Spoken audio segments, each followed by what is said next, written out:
When we say the word philosophy, we generally think of ancient wisdom, ancient thinking and wisdom that has been passed down and was really only relevant at that point in time in ancient history, 2,000 years plus. And I think that's unfortunate. I think that philosophy is incredibly useful, and I think that philosophy is necessary to living a life well lived. I think there was a famous philosopher that even said that.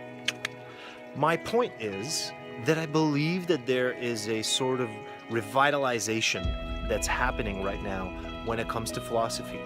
You see people like Ryan Holiday, who's deeply passionate about Stoicism, for example, the branch of philosophy that he's interested in. And he's creating a career for himself and writing books on these topics and sharing this information with a Western world, worldwide really, but with a Western audience. And he's able to share this ancient wisdom in a sort of remodeled way that makes sense to people. You have people like Jason Silva that are so deeply passionate about philosophy, and they're able to take that and deliver it in a digital form like this in the modern age and sort of rebirth it again. And I think that's a beautiful thing because we need philosophy.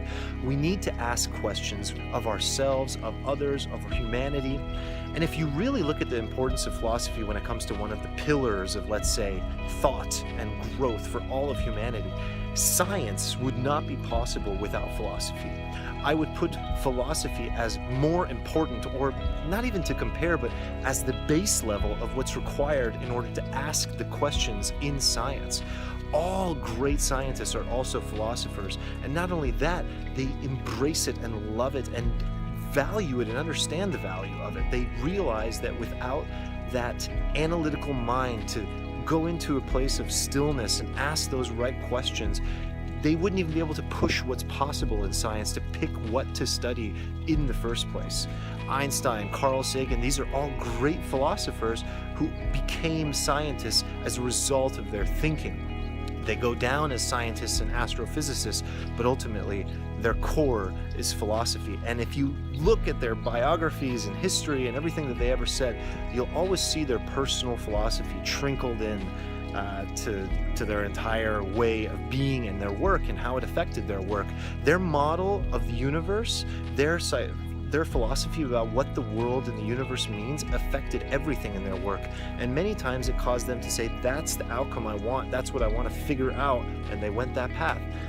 And it's incredibly necessary for us to all to find a bit of practical philosophy that we can ask the right questions of ourselves, to be self-aware, to have high emotional intelligence, to know how to treat our neighbors, to know why we do what we do and ask why we make the decisions we make, to know how to live a life well lived. Relationships, partners, friendships, all of that falls under the umbrella of philosophy. And I think we should continue to rebirth that idea.